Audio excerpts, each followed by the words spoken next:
하나님의 말씀은 누가복음 2장 1절로부터 14절까지입니다. 신약성경 89쪽입니다. 누가복음 2장 1절로부터 14절까지 말씀을 교독하시겠습니다. 누가복음 2장 1절부터 14절까지 교독하시겠습니다. 제가 먼저 읽겠습니다. 그때 가이사 아구스도가 영을 내려 천하로 다 호적하라 하였으니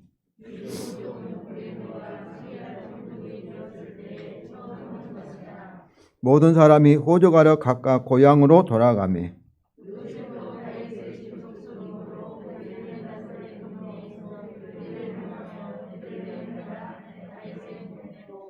그 약혼한 마리아와 함께 호적하러 올라가니 마리아가 이미 잉태하였더라.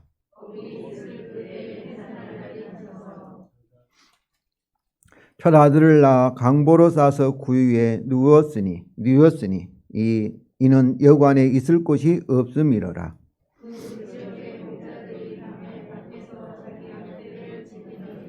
주의 사자가 곁에 서고 주의 영광이 그들을 두루 비추매 크게 무서워하는지라.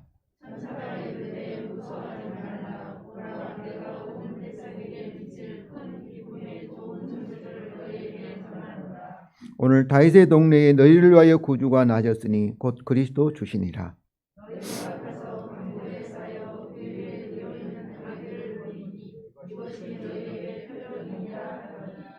호련히 수많은 천군이 그 천사와 함께 하나님을 찬송하여 이르되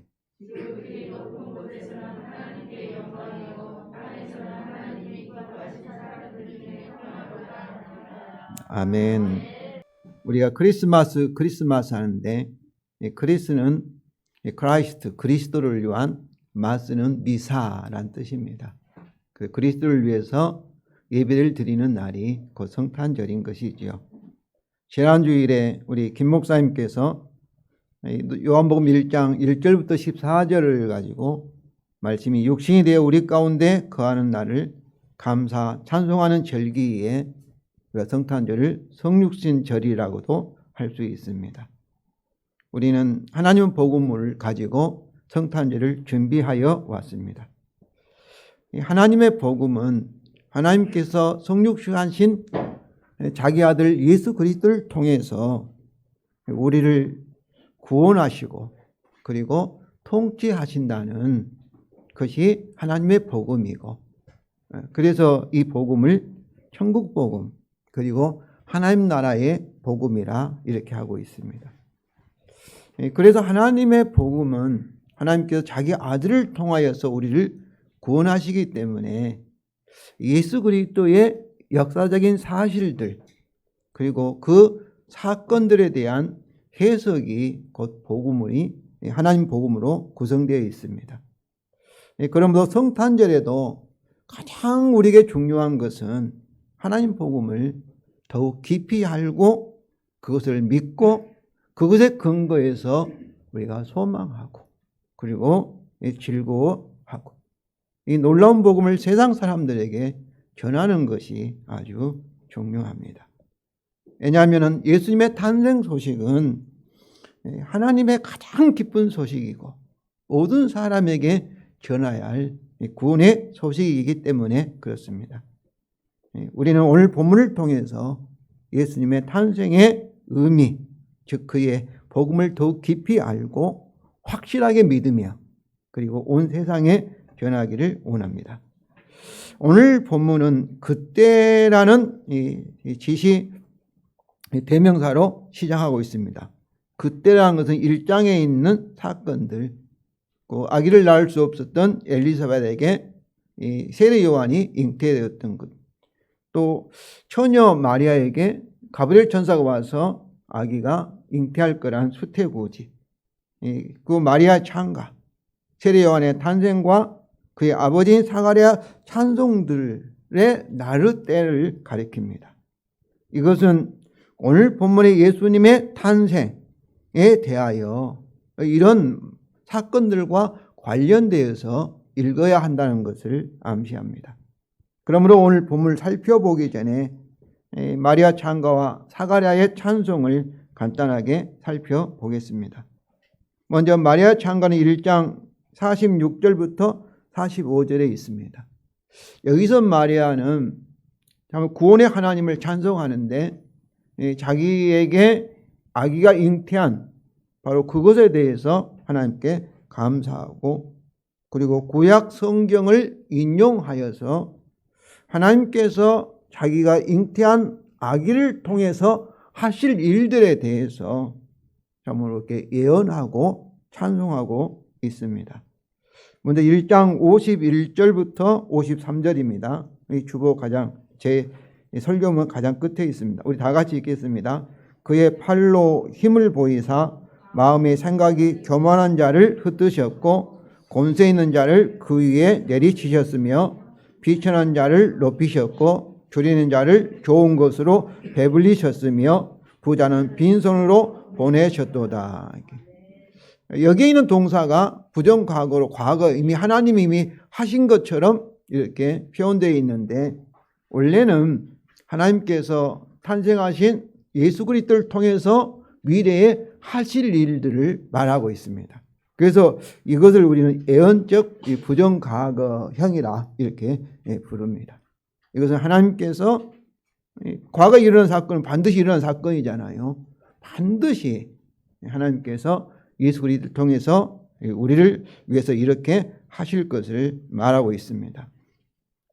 그런데 이 마리아는 하나님께서 이렇게 하신 이유를 이게 1장 50절과 그리고 54절과 55절에서 아브라함의 언약에 근거한 하나님의 이 언약적인 이 사랑, 또 언약적 신실함 때문이라고 말하고 있습니다. 이 50절에 긍휼하심이 두려워하는 자에게 대대로 이른도다. 그러니까 47절부터 이렇게 49절까지는 마리아 자신에게 하나님께서 베풀어 주신 은혜에 대해서 찬송하였지만은 이제 그 긍휼하심, 그 은혜가 마리아와 같이 하나님을 경외하는 모든 사람들에게 영원히 미치게 된다, 이런 말씀입니다. 그런데 50절에서 긍휼하심이라는 단어가 헬라어로 이 단어가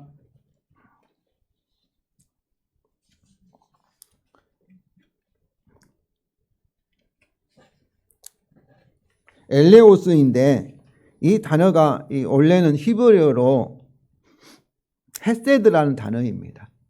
헤세드라는 단어는 언약적인 신실함, 언약적인 성실함, 이런 의미를 가지고 있습니다. 헤세드라는 단어를. 그러므로 바로 이 말씀은 하나님께서 언약적인 사랑이, 언약적인 신실함이 그를 경외한 모든 사람에게 미치기 때문에 곧 하나님께서 예수 그리스도를 통해서 이렇게 악한 자를 심판하시고 그 비천하고 가난한 자, 하나님을 경외하는 그런 자기 백성을 구원하신다, 이런 말씀입니다. 마리아는 이처럼 50절에서 하나님께서 이 악한 자를, 세상을 심판하시고 우리를 구원하신 이유를 언약적인 신실함, 헤세드라고 이렇게 말씀을 했는데, 또 54절과 55절에서도 다시 아브라함 언약에 근거하여서 언약적인 사랑이라고 다시 말하고 있습니다. 1장 54절과 55절을 우리 다 같이 읽겠습니다. 그 종 이스라엘을 도우사 긍휼히 여기시고 기억하시되 우리 조상에게 말씀하신 것 같이 아브라함과 그 자손에게 영원히 하시리로다. 그의 종이란 뭐겠어요? 이스라엘이 하나님이 속한 소유한 언약 백성이라는 것이죠. 긍휼은 역시 엘레오스가 헤세드, 언약적인 사랑이라는 것입니다. 그리고 우리 조상에게 말씀하신 것 같이 아브라함과 그 자손에게 영원토록, 이 말은 뭐겠어요? 영원한 아브라함의 언약을 가리키는 것이죠. 이처럼 이 마리아는 성령을 통해서 잉태한 그 아기를 가진 이 마리아는 이 구약의 이 언약을 가지고 참으로 예수 그리스도의 잉태와 앞으로 탄생하실 예수 그리스도에 대해서 설명을 하고 있습니다. 즉 하나님의 복음을 그녀는 선포하며 찬송을 하였던 것입니다. 이제 사가랴 찬송을 살펴보겠습니다. 1장 67절부터 79절입니다. 여기서도 마리아의 찬가와 같이 예언적 부정가고가 다 사용되었습니다. 사가랴는 주 이스라엘 하나님 뭐겠어요? 이스라엘의 주인이 되신 하나님, 그 언약의 하나님을 찬송하였고, 그를 찬송하는 이유가 첫째는 하나님께서 그를 돌보사 이 말씀 방문하여서 불쌍히 여기셔서 속량하셨기 때문입니다. 속량이라는 것은 대신 죄값을 지불하고 속전을 지불하고 구원하는 것을 속량이라 이렇게 말하고 있습니다. 둘째는 69절에 우리를 위하여 구원의 뿔을 그 종 다윗의 집에 일으키셨기 때문이라는 것이죠. 다윗 언약대로 하나님께서 다윗 후손, 다윗의 왕 메시아를 보내주셨기 때문이다. 이것은 예수 그리스도의 탄생을 가리키는 말씀이죠. 그런데 사가랴가 이것을 뭐라고 설명하고 있습니까? 아브라함의 언약을 기억하사 온수에게서 자기 백성을 구원하시는 일로 설명을 하였습니다. 70절부터 75절입니다. 우리 다 같이 읽겠습니다. 이것이 주께서 예로부터 거룩한 선자의 입으로 말씀하신 바와 같이 우리 온수에게서와 우리를 미워하는 모든 자의 손에서 구원하신 일이라. 우리 조상을 긍휼히 여기시며 그 거룩한 언약을 기억하셨으니 곧 우리 조상 아브라함에게 하신 맹세라. 우리가 온수 손에서 건지심을 받고 종신토록 교회 앞에서 성결과 의로 두려움 없이 섬기게 하리라 하셨도다. 이 맹세했다 이 말씀은 뭐겠어요? 이것이 언약을 맺으셨다는 거예요. 이게 언약과 약속이라는 것은 하나님의 약속이 있죠. 그 약속을 내용해서 약속을 지키지 않으면 내가 이 심판을 받겠다, 저주를 받겠다 이렇게 맹세한 것을 그 맹세라고 말하고 있습니다. 그러니까 아브라함에게 맹세했다는 거죠. 그럼 뭐였어요?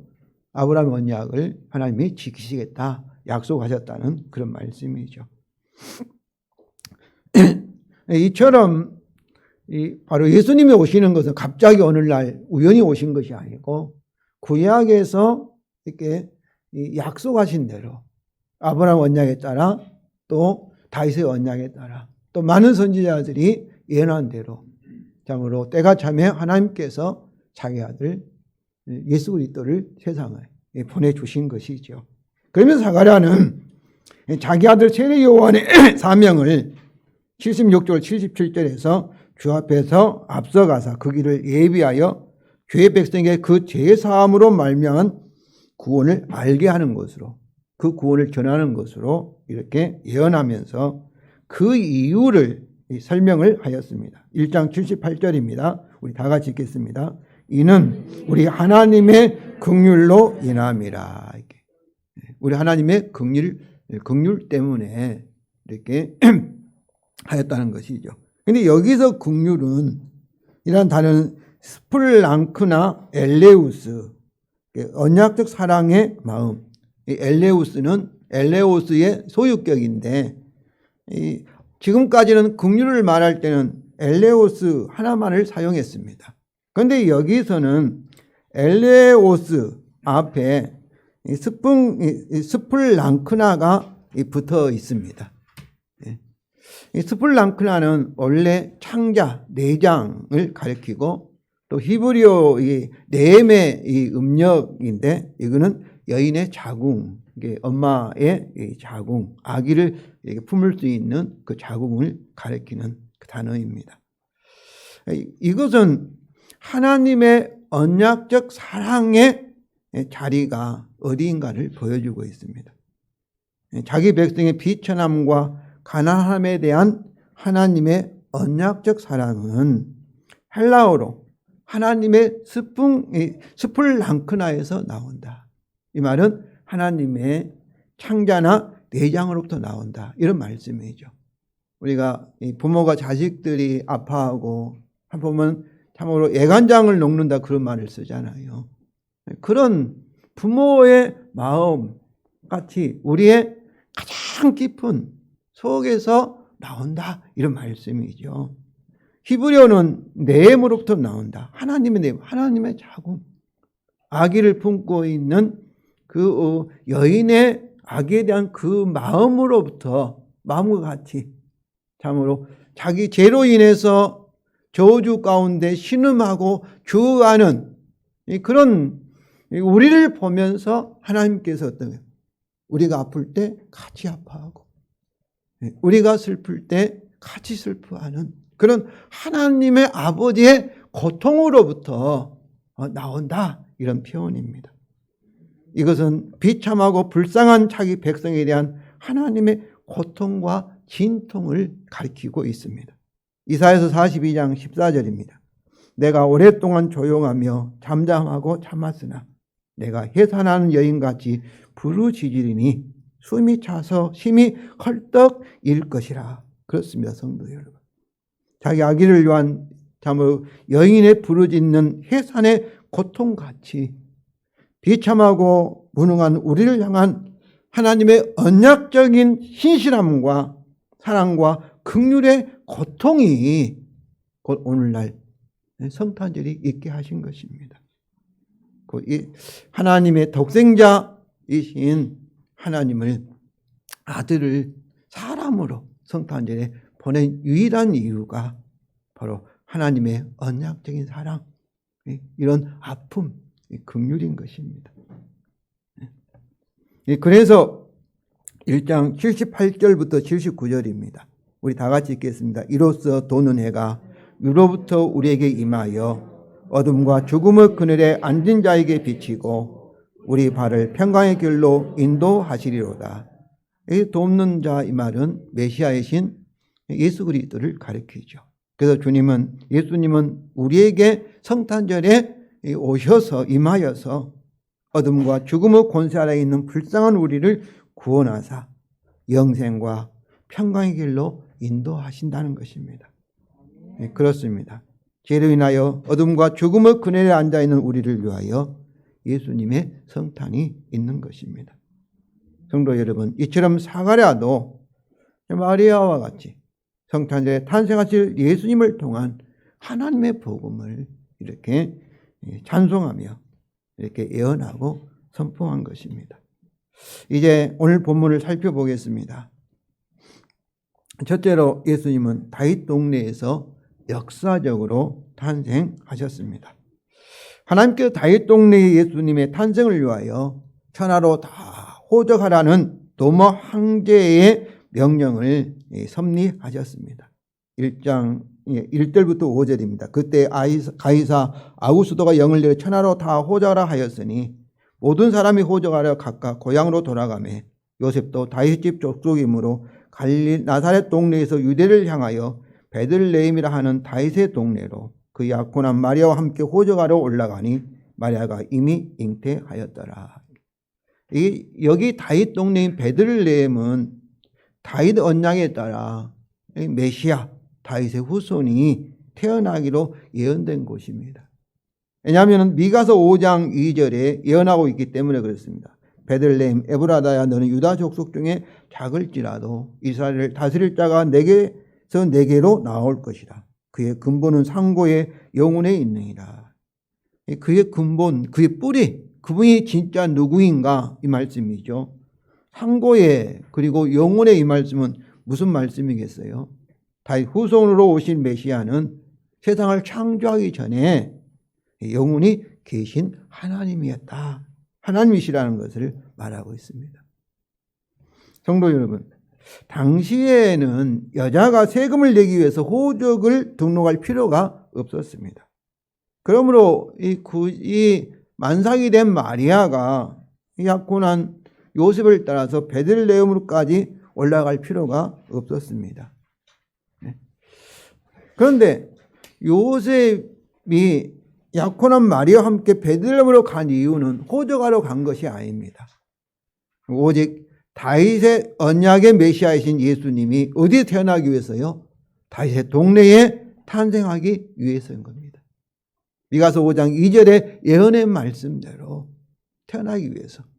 그래서 그 무거운 잠으로 몸을 이끌고 그 북쪽에 있는 갈릴리로부터 그대로 사마리아 지나지 않고 또 돌아서 참 유대 땅인 베들레헴까지 찾아오게 된 것이죠.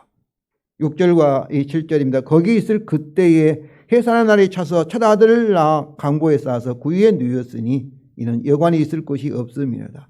여기 거기는 지시대명사로 베들레헴을 가리킵니다. 누가는 그들이 다윗 동네에 있을 그때, 거기 있을 그때에라는 사실을 참으로 강조하면서 예수님이 베들레헴에서 다윗의 동네에서 탄생하셨다는 사실을 강조합니다. 구약의 예언대로 다윗의 메시아로 탄생한 예수님은 왕궁이 아니라 어느 여관이 아니라 그것도 방이 아니라 마국간 이 구유에서 누이셨습니다. 마국간에 태어나신 거죠. 이 말씀을 읽으면서 이 다윗의 이 자손인 요셉인데 베들레헴에 그의 친척도 없었을까 그런 생각도 해보았습니다. 이것은 마리아의 찬가와 스가랴의 찬송 예언대로 다윗 후손 오신 예수님은 비천한 자와 가난한 자 그리고 어둠과 죽음의 그늘에 앉은 자들을 위해서 이 세상에 오신 아주 낮아지신 왕의 모습을 우리에게 보여주고 있습니다. 두 번째로 하나님께 그 사자를 통해서 목자들에게 예수님의 탄생 소식을 전하였습니다. 8절과 9절입니다. 그들에게 목자들이 밤에 밖에서 자기 양떼를 지키더니 주의 사자가 곁에 서고 주의 영광이 그들을 두루 비치며 크게 무서워하는지라. 당시의 목자는 비천하며 정결치 못한 죄인들로 여겨졌습니다. 그들은 어둠과 죽음의 그늘을 상징하는 밤에 밖에서 양떼를 지키고 있었습니다. 예수님의 탄생 소식을 가진 주의 사자가 그들 곁에 섰을 때 주의 영광이 그들을 두루 비쳤습니다. 그런데 오늘 8절과 9절에서만 이 주의 사자라 이렇게 표현하고 있고 다른 데서는 천사라 이렇게 표현하고 있습니다. 주의 사자라는 것은 주 하나님을 대신하는 사신이다. 오늘날 말하면 대사다. 그런 말씀이죠. 그런데 이게 복음을 가지고 하나님을 대신해서 전하러 갔기 때문에 어때야 되겠어요? 하나님께서 반드시 그와 함께하여서 주의 영광이 그들을 두루 비치고 있는 것이죠. 성도 여러분 마찬가지입니다.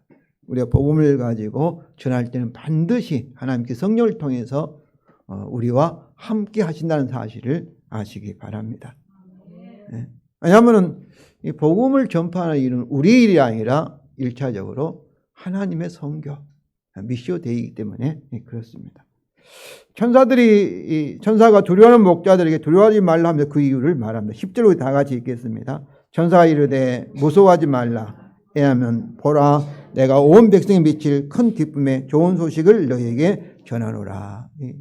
큰 기쁨의 좋은 소식이라는 것은 좋은 소식은 복음이죠. 그런데 온 백성에 미칠 큰 기쁨의 좋은 소식을 전한다는 것이죠. 그러면 천사가 그들에게 전한 온 백성에 미칠 큰 기쁨의 좋은 소식은 무엇일까요? 11절입니다. 11절이 다 같이 읽겠습니다. 왜냐하면 오늘 다윗의 동네에 너희를 위하여 구주가 나졌으니 곧 그리스도 주시니라. 첫째는 오늘입니다. 천사가 그들에게 복음을 전한 날이지요. 유대인들은 우리와 달리 우리는 아침부터 시작해서 저녁이 되고 밤이 되지 않습니까? 그러나 유대인들은 하루를 저녁에 시작해서 그리고 밤이 되고 아침이 되고 낮 되고 이렇게 이제 하루를 이렇게 시작하는 것이죠. 그래서 예수님이 탄생한 즉시 하나님께 어떻게 하셨어요? 탄생하시자마자 하나님께서 주의 사자를 그날 밤에 양치는 목자들에게 복음을 전하라고 파송하신 것입니다. 둘째는 다윗의 언약에 따라 다윗 동네에 너희를 위한 구주가 나셨다는 거지요. 자, 마리아의 찬가에 따르면 교만한 자들과 권세자들에게 비천하고 가난한 우리를 구원하실 구주가 탄생하셨다는 것이고요. 사가랴 찬송에 가면 우리의 온수인 어둠과 죽음의 그늘에서 제3을 말미암은 구원, 즉 속량하실 구주가 탄생하였다는 것입니다. 그런데 이제 천사는 우리를 위하여 다윗 언약에 따라 탄생할 구주에 대해서 해석합니다. 그가 누구라고요? 곧 그리스도 주시라는 거죠. 그리스도는 기름의 부음을 받은 왕이요 선지자요 제사장이라는 것이고 주라는 것은 여호와 하나님을 말하고 있습니다. 그러면 다윗 동네에 다윗 언약에 따라 오늘 우리를 위하여 탄생한 구주 곧 그리스도 주님을 우리는 어디에서 찾아볼 수 있을까요? 12절이죠. 너희 가서 강보에 쌓여 구유에 누워있는 아기를 보리니 이것이 너희에게 표적이니라. 로마 황제가 사는 화려한 궁전이 아닙니다. 성전이 있고 유명한 종교 지도자들이 있는 예루살렘도 아닙니다. 작고 초라한 다윗 동네인 베들레헴입니다. 그것도 그곳에서 태어나 따뜻한 방이 아니라 침대가 아니라 마구간의 구유에서입니다. 천사들이 이것이 그들에게 뭐라 했습니까? 표적이라 이렇게 말했습니다. 표적이라는 것은 천사가 말한 복음이 진리이다, 확실하다 이렇게 다시 한번 이렇게 확인하면서 그 복음을 분명하게 믿으라 이것을 권면하는 것입니다. 세 번째로 수많은 천군이 복음을 전한 그 천사와 함께 하나님을 찬양을 하였습니다. 천사들은 예수님의 탄생, 즉 복음의 열매에 대해서 찬송한 것입니다. 그리고 또 예수님의 탄생에 대하여 해석한 것을 찬송한 것이죠. 13절 14절로 다 같이 읽겠습니다. 호련히 수많은 천군이 그 천사와 함께 하나님을 찬송하여 이르되 지극히 높은 곳에서는 하나님께 영광이요 땅에서는 하나님의 기뻐하신 사람들 중에 평화로다. 지극히 높은 곳이란 하늘이죠. 하늘에서는 하나님께 영광이요. 영광이란 우리가 무슨 일을 유대한 일을 하여서 하나님께 영광 돌리는 것이 아니라 하나님께 영광 돌린다는 것은 하나님께서 우리에게 또 우리를 통하여 하신 일을 우리가 인정하는 것. 예배 드리는 거죠. 우리가 찬송 드리면 그것을 인정하는 거잖아요. 그 사실을 우리가 찬송하니까 고백하는 것. 그때 그것을 하나님께 영광 돌린다고 우리가 말하는 것이죠. 우리가 뭐 성공하고 우리가 뭐 승리하고 막 이것을 하나님께 영광 돌린다. 그것이 아니고 그 일을 하나님께서 우리를 통해 하셨으면 어때요? 그것을 내가 한 것이 아니고 하나님이 하셨습니다. 이것을 우리가 하나님께 영광 돌리는 것입니다. 그러므로 천사들이 찬송하는 것은 지금까지 마리아 찬가와 사가랴 찬송이 보여주는 것처럼 누가 하셨어요?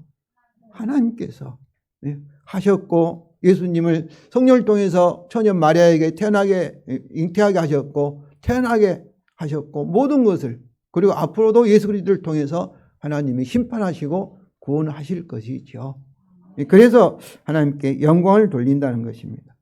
또 천사들은 땅에서는 하나님이 기뻐하는 사람들 중에 평화로다. 하나님의 기뻐하는 사람들이라는 것은 기쁨의 복음을 받아서 구원을 받은 사람들이죠. 그들에게는 뭐가 있는 거예요? 평화. 평화라는 것은 구약 히브리어의 샬롬을 음력한 것인데 샬롬이라는 것은 하나님의 창조 질서가 회복된 상태. 하나님께서 창조했을 때 이 완전한 이 하모니, 조화가 이루어진 상태, 통일된 상태, 그것을 샬롬이라 말합니다. 하나님과 우리 관계가 바르게 되고, 사람과 사람 사이의 관계가 바르게 되고, 사람과 자연의 관계가 바르게 되는 창조 질서가 이렇게 완전한 조화를 이룬 상태를 우리가 샬롬이라고 말하는 것이죠. 그러므로 이 샬롬은 에덴 동산의 샬롬이고, 그리고 하나님 나라의 평화입니다. 이것이 창조의 목적이고 예수님이 대속의 근간 아브라함 언약과 다윗 언약의 약속입니다. 그렇습니다. 예수님의 탄생은 죄로 인하여 파괴된 창조 질서의 샬롬이 회복되기 시작하며 아브라함 언약과 다윗 언약이 성취되어 하나님 나라의 평화가 성령을 통해서 우리에게 임하기 시작한 날입니다. 이 우리 주님의 재림으로 이 샬롬이 완성될 것을 믿습니다. 그렇습니다. 천지가 흔들려도 복음의 새 언약은 파괴되지 않고 반드시 이루어질 것입니다. 성도 여러분, 오늘 본문을 통해서 하나님 복음, 우리 주 예수 그리스도의 복음을 다시 확인하였습니다.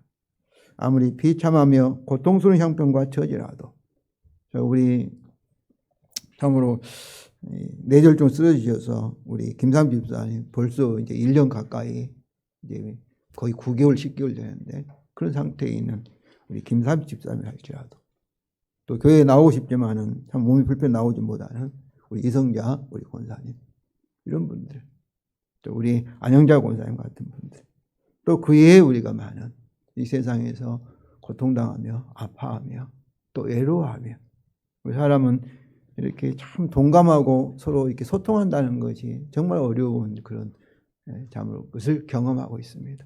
사회적으로도 가정에서도 마찬가지고요. 그렇다 할지라도 성도 여러분, 참으로 이렇게 성탄절의 기쁨의 복음으로 참으로 언젠가는 우리가 완전해질, 모두가 하나 되고 한 마음 되고 참 소외감도 없고 다 하나 되는 사랑으로 똘똘 뭉친 참 그날이 참으로 그날을 약속하는 성탄의 기쁨으로 마리아와 사가랴처럼 그리고 수많은 천사처럼 이 일을 행하신 하나님을 기뻐하며 찬송하시기 바랍니다. 그 복음에 근거하여 주님 평화를 누리면서 더욱더 하나님의 영광을 소망하며 즐거워하시기 바랍니다. 그리고 이 기쁨의 복음을 세례 요한과 주의 사자처럼 온 세상에 전하시기를 다짐하시기 바랍니다. 성도 여러분, 우리를 위한 성탄절입니다. 하나님께서 그리스도 안에 있는 우리에게 복음의 새 언약대로 생명과 평안의 축복으로 더 풍성하게 여러분과 여러분의 가정 그리고 우리 교회 온 우주를 채우시기를 주님의 이름으로 축원을 드립니다.